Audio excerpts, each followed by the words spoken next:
Neutrality নিয়ে, যে তাদের আন্ডারে একটা নির্বাচন সুষ্ঠু হবে এটা আমরা আশা করি কিনা। আমরা এখনো আশা নিরাশার এই কথাটা বলতে চাচ্ছি না, আমরা তাদের পারফরমেন্স আরও দেখতে চাই। তাদের পারফরমেন্সই প্রমাণ করবে যে তারা কি করবেন না করবেন। সেই ক্ষেত্রে আমাদের এইটাও একটা রিকমেন্ডেশন আছে, দাবি আছে, যে জাতীয় নির্বাচন হচ্ছে সিদ্ধান্তকারী নির্বাচন, জাতির ভাগ্য নিয়ন্ত্রণের নির্বাচন। এর আগে যদি স্থানীয় সরকারের নির্বাচন হয়, যেটা নিয়ে এখন পাবলিক সাফারিং হিউজ, আপনারা জানেন যে একমাত্র ইউনিয়ন পরিষদ ছাড়া স্থানীয় সরকারের আর কোনো স্তর এখন কার্যকর নেই। এতে জনগণ খুবই কষ্ট পাচ্ছে এবং ক্ষতিগ্রস্ত হচ্ছে। এই নির্বাচনটা আগে হওয়ার দাবি আমাদের আছে। এই নির্বাচনের মধ্য দিয়ে নির্বাচন কমিশনের সক্ষমতা এবং সদিচ্ছা দুইটারই প্রমাণ পাওয়া যাবে ইনশাআল্লাহ। ধন্যবাদ। জি বলুন। নাম সাইফুল শাহিন, আমি নাগরিক টেলিভিশনে কাজ করি। আমার দুটি প্রশ্ন। আপনি তো নাগরিকদের পক্ষেই বলবেন, বলেন। একটি হচ্ছে যে আপনি এই মাত্র যেটি বললেন নির্বাচন নিয়ে দুটি প্রশ্ন। একটি প্রশ্ন হচ্ছে যে বিএনপি নির্দিষ্টভাবে ডিসেম্বরের মধ্যে নির্বাচন চেয়েছে। আপনিও একটু আগে বলেছেন আপনার বক্তব্যে যে নির্বাচন একটি সুষ্ঠু অবাধ নির্বাচন চান। সেই নির্বাচন অনুষ্ঠানের জন্য নির্দিষ্ট কোনো সময় আপনাদের এরকম পছন্দের রয়েছে কিনা একটি। আর দ্বিতীয়টি হচ্ছে, যেহেতু আপনি স্থানীয় সরকার নিয়ে কথা বললেন, জাতীয় নির্বাচনের আগে স্থানীয় সরকার একটা করে শেষ করি। প্রথমটা হচ্ছে নির্বাচনের টাইমলাইন, রোডম্যাপ, স্কেডিউল। এই তিনটার ব্যাপারে ইতিমধ্যেই আমরা আমাদের বক্তব্য স্পষ্ট করেছি। আমরা কিছু জিনিস না হলে তো সুষ্ঠু একটা নির্বাচন কোনোভাবেই প্রত্যাশা করা যায় না। বেসিক, আমরা সব সংস্কারের কথা বলিনি, বেসিক, অত্যন্ত বেসিক, মাত্র 5টা বেসিক সংস্কার নিয়ে সরকার আগাচ্ছে। আমরা 41টা পয়েন্টে আমাদের রিকমেন্ডেশন আছে, কিন্তু এই 5টার আমরা বাস্তবায়ন দেখতে চাই। আমরা বলেছিলাম যারা পারপিট্রেটরস তাদের বিচারটা যেন দৃশ্যমান হয়। এই বিচার দৃশ্যমান হতে শুরু করেছে, এখানে আমরা একটু আশাবাদী। জুলাই সনদের একটা ব্যাপার অপেক্ষমান, চার্টারের একটা ব্যাপার, চার্টারের পাশাপাশি আর একটা কি বলে একটা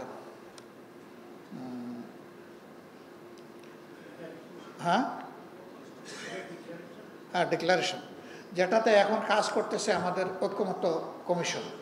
এগুলা শেষ করে আমরা আশা করতেছি জুলাই মাসে যদি তারা শেষ করতে পারেন, তাহলে এই বিপ্লবের বছর পুরার সাথে সাথেই এই কাজগুলো সম্পন্ন করা সম্ভব। এই কাজগুলো সম্পন্ন করার পাশাপাশি আরও 2টা গুরুত্বপূর্ণ কাজ রয়ে গেছে।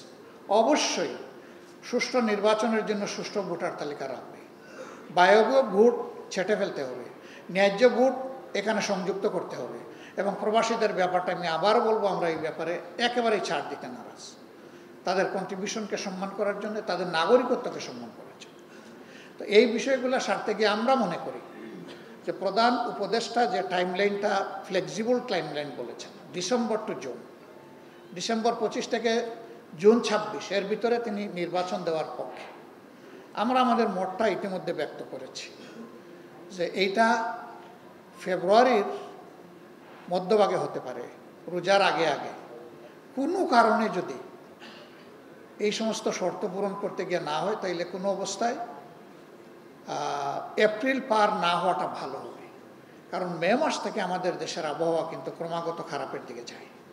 এটা নির্বাচনের জন্য উপযুক্ত কোনো সিজন হবে না। আমরা এইভাবেই আমাদের মতামতটা ব্যক্ত করেছি, কিন্তু আমরা বেঁধে দেওয়ার অধিকার রাখি না। আমরা যদি নির্দিষ্ট করে বলে দেই, তাহলে তো এটা সিদ্ধান্তের পর্যায়ে চলে যায়। সিদ্ধান্ত নেবে সরকার, আমরা তো সিদ্ধান্ত নেব না। আমরা আমাদের মতামত জানাতে পারি, আমাদের দাবি জানাতে পারি, আমরা সেটি জানিয়েছি। থ্যাংক ইউ আপনাকে। দ্বিতীয় প্রশ্নটা ছিল যে 5 আগস্টের এই পরিবর্তন বা বিপ্লব না হলে হয়তোবা আজকেও আমরা আমাদের এই অধিকার ফেরত পেতাম না। এই জন্য আমি বিশেষভাবে জুলাই এবং আগস্টের বিপ্লবীদেরকে অন্তরের অন্তঃস্থল থেকে কৃতজ্ঞতা এবং ধন্যবাদ জ্ঞাপন করছি। জাতিকে মুক্ত করতে গিয়ে, ফ্যাসিবাদের অভিশাপ থেকে মুক্ত করতে গিয়ে যারা জীবন দিয়েছেন, আল্লাহ তাদের সকলকে শহীদ হিসাবে কবুল করুন। আহত এবং পঙ্গু যারা হয়েছেন, তাদের প্রতি আমাদের গভীর সমবেদনা। আল্লাহ তাদেরকে ধৈর্য ধরার এবং সুস্থতার নিয়ামত দান করুন। সম্মানিত সুধীমণ্ডলী এবং সাংবাদিকদের মাধ্যমে প্রিয় দেশবাসী, এই যারা জীবন বাজি রেখে একটা পরিবর্তনের জন্য লড়াই করেছিল, তারা শুধুমাত্র ফ্যাসিজমকে বিদায় করার জন্য লড়াই করেনি, বরঞ্চ ফ্যাসিবাদ মুক্ত একটা দেশ গড়ার জন্য লড়াই করেছিল। আনফরচুনেটলি ফ্যাসিবাদীরা বিদায় নিয়েছে, কিন্তু ফ্যাসিজম বাংলাদেশ থেকে এখনো বিদায় নেয়নি। তার কালো ছায়া এবং ভূত এখনো জাতির ঘাড়ে রয়ে গিয়েছে। এই জন্য প্রয়োজন হবে একটি অবাধ, সুষ্ঠু এবং গ্রহণযোগ্য নির্বাচন অনুষ্ঠানের, যার মধ্য দিয়ে একটি ন্যায্য সরকার গঠিত হবে, যারা জনগণের কাছে দায়বদ্ধ থাকবে। কিন্তু সেই নির্বাচনটি কিভাবে অনুষ্ঠিত হবে? এই নির্বাচন অনুষ্ঠানের ক্ষেত্রে বাংলাদেশ জামাতে ইসলামীর রয়েছে ঐতিহাসিক একটি অবদান, জাতি যেটা স্মরণ করে এবং এই মুহূর্তে বেশি মনে পড়ে। এই জাতি স্বাধীনতার পর যখন জনগণ তাদের ভোটের অধিকার প্রয়োগ করতে পারছিল না, একটা স্লোগান ছিল হুন্ডা গুন্ডা ঠান্ডা। এই পর্যায়ে যখন নির্বাচন চলে গিয়েছিল, তখন বাংলাদেশ জামাত ইসলামীর তৎকালীন আমির, অন্যতম ভাষা সৈনিক, ডাকসুর সাবেক জিএস জনাব অধ্যাপক গোলাম আজম রাহিমাহুল্লাহ, তিনি এই অন্ধকার জগৎকে ফর্সা করার জন্য জাতির সামনে কেয়ারটেকার সরকারের ফর্মুলা তিনি দিয়েছিলেন।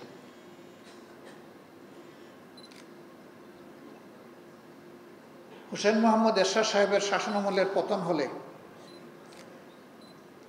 যে নির্বাচনটি অনুষ্ঠিত হয়েছিল, কার্যত তার দেওয়া ফর্মুলার ভিত্তিতে অনুষ্ঠিত হয়েছিল। এবং বাংলাদেশের ইতিহাসে বলা হয়ে থাকে এটাই ছিল সবচেয়ে ফেয়ার ইলেকশন। এরপরেও আন্দোলন সংগ্রামের মধ্য দিয়ে এই কেয়ারটেকার সরকার ব্যবস্থা সংবিধানে সংযোজিত হয়েছিল 96 সালের একটা বিশেষ পার্লামেন্টের মাধ্যমে। এর ভিত্তিতে 96 ইলেকশন হলো, 2001 ইলেকশন হলো, এমনকি কিছুটা ব্যতিক্রম ঘটিয়ে 2018 ইলেকশন হলো, কিন্তু তারপরেই শেষ। 9 যখন আওয়ামী লীগ ক্ষমতায় আসলো, আসার পরে তারা আদালতকে ব্যবহার করে একটা পারভার্টেড রায়ের মাধ্যমে কেয়ারটেকার ব্যবস্থাকে সংবিধান থেকে খতম করে দেওয়া হলো। তাও সেই রায়ে যে রিকমেন্ডেশন ছিল, আওয়ামী লীগ সরকার ওটাও মানেনি। এই কেয়ারটেকার ব্যবস্থা থাকবে কি থাকবে না, এই নিয়ে আদালতের পক্ষ থেকে এমিকাস কিউরিদের মতামত চাওয়া হয়েছিল। অধিকাংশ এমিকাস কিউরি সেখানে মতামত দিয়েছিলেন এটা থাকা উচিত, বাঞ্ছনীয়। আদালত তার তোয়াক্কা করেনি, না করেই সরকারের অসৎ ইচ্ছা পূরণ করেছে। উদ্দেশ্য ছিল এই ব্যবস্থা নির্মূল করে দিয়ে আওয়ামী লীগকে চিরতরে বাংলাদেশের ক্ষমতার মালিক বানানো। সেই অসৎ উদ্দেশ্যেই, যাতে জনগণ তার ভোটের অধিকার প্রয়োগ করতে না পারে, যাতে নির্বাচনের লেভেল প্লেয়িং ফিল্ড তৈরি না হয়, সমতল মাঠ তৈরি না হয়, এই জন্যই কেয়ারটেকার ব্যবস্থাকে খতম করা হয়েছিল। এবং কার্যত তারই দুঃখজনক পরিণতি বাংলাদেশ গত 15.5 বছর প্রত্যক্ষ করেছে। আওয়ামী লীগ সরকারের অধীনে 3টি নির্বাচন হয়েছে, সেখানে যেখানে কোনো কেয়ারটেকার ব্যবস্থা ছিল না। 14 সালের নির্বাচনের সবাই আমরা জানি 154 আসনে বিনা প্রতিদ্বন্দ্বিতায় ভোটের দিনের আগেই প্রার্থীরা নির্বাচিত বলে ঘোষিত হয়েছিলেন এবং তারা সকলেই ছিলেন আওয়ামী লীগের। এই আসনগুলোতে রাজনৈতিক দলের কাউকেই সেখানে নমিনেশন পর্যন্ত সাবমিট করতে দেয়নি আওয়ামী লীগের লোকেরা, জোর করে তাদেরকে বিরত রেখেছিল। শেষ পর্যন্ত এই নির্বাচনটি বিরোধী দল প্রত্যাখ্যান করেছিল, নির্বাচনে অংশগ্রহণ করেনি। 18 সালে তারা বলল যে আমরা ফেয়ার ইলেকশন দেব। অনেক কূটনৈতিক বন্ধুরা আমাদেরকে বললেন তাদেরকে পরীক্ষা করো তারা ফেয়ার ইলেকশন দেয় কিনা। আর তৎকালীন প্রধানমন্ত্রী বললেন আমি অমুকের মেয়ে, আমি কথা দিলে কথা রাখি, আমি জাতিকে ফেয়ার ইলেকশন অবশ্যই উপহার দেব, আপনারা আমার উপর আস্থা রাখুন। আমাদের আস্থা ছিল কিনা আমি এটা বলতে যাচ্ছি না, কিন্তু রাজনৈতিক দলগুলা কৌশলগত কারণে সেদিন তাদের উপর আস্থা রেখেছিলেন। সেই আস্থার প্রতিদান তারা দিয়েছিলেন চমৎকারভাবে। ভোটের দিন পর্যন্ত অপেক্ষা করার ধৈর্যটুকু তাদের ছিল না, আত্মবিশ্বাস ছিল না। সমস্ত প্রশাসন তাদের নিয়ন্ত্রণে ছিল, মাঠ সাজানো ছিল, পরিবেশ অনুকূলে ছিল। বিরোধী দলের প্রার্থীদেরকে গড় থেকে বের হতে দেওয়া হয়নি। আমাদের দলেরই 12 জন প্রার্থীকে জেলে রাখা হয়েছিল 23 জনের মধ্যে। এরকম বিএনপির বিপুল পরিমাণ প্রার্থীকে জেলে পুরা হয়েছিল, গড় থেকে বের হতে দেওয়া হয়নি। অনেক ভেটেরান রাজনীতিবিদকে এক পায়ে এক কদম চলে জনগণের কাছে যেতে দেওয়া হয়নি। তাতেও কোনো বিশ্বাস ছিল না সেই নির্বাচনে জেতার। এই জন্য ধৈর্য হারিয়ে আগের রাতেই তারা সামাল দিয়ে ফেলেছেন সব কিছু। সেই নির্বাচনকে জাতি এবং ইন্টারন্যাশনাল কমিউনিটি বলেছে এই ইলেকশন অফ মিডনাইট, নিশিরাতের ইলেকশন। সম্মানিত বন্ধুগণ, এরপরে 24 আসলো, আরো ভয়াবহ অবস্থা। কোথাও বিরোধী দলকে দাঁড়াতে বা পা রাখার সুযোগ দেওয়া হলো না, সব রাস্তা রুদ্ধ বন্ধ। এই অবস্থায় যে নির্বাচন হয়েছিল সেখানে এখন আর দল এবং প্রার্থী খুঁজে পাওয়া যায় না। তখন আরেকটা বিচিত্র দৃশ্য রাজনৈতিক প্রেক্ষাপটে ভেসে উঠল। আওয়ামী লীগ নিজের দল এবং সিম্বল দিয়ে একজনকে দাঁড় করাইল, আবার দলের ভিতর থেকে আরেকজনকে ইন্ডিপেন্ডেন্ট বা স্বতন্ত্র প্রার্থী হিসাবে দাঁড় করালো। এই নির্বাচনকে জনগণ বলেছে আমি এবং ডামির নির্বাচন। আমি মানে আওয়ামী লীগ, ডামি মানে তাদের লোক। এই নির্বাচন হওয়ার পরে তারা ঘোষণা দিলেন 41 সাল পর্যন্ত বাংলাদেশ থাকবে তাদের দখলে। আমরা তখন জেলে, অনেক দিন ধরেই জেলে ছিলাম। রাজনৈতিক বন্ধুরা কনফিউশনে পড়েছেন কেউ কেউ, এই জাতির বোধহয় আর কোনো মুক্তির পথ খোলা নেই, দরজা চিরতরে বন্ধ হয়ে যাচ্ছে কিনা।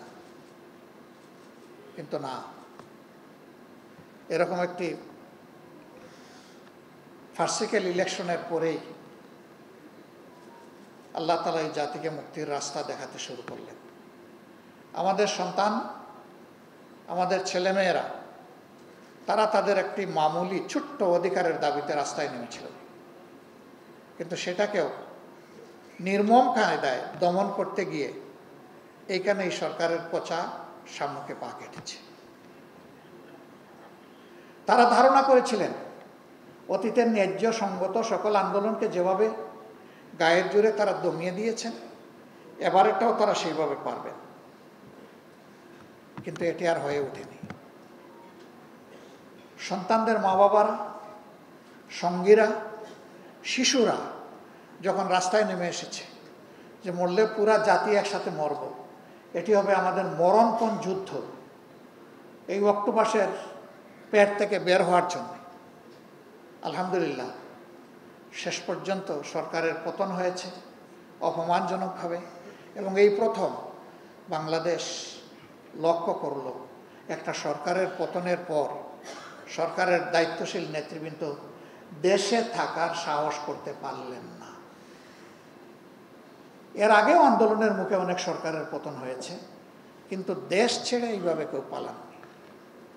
তাদের অপরাধের মাত্রা কি পরিমাণ ছিল এখান থেকে এটা অনুমান করা যায়।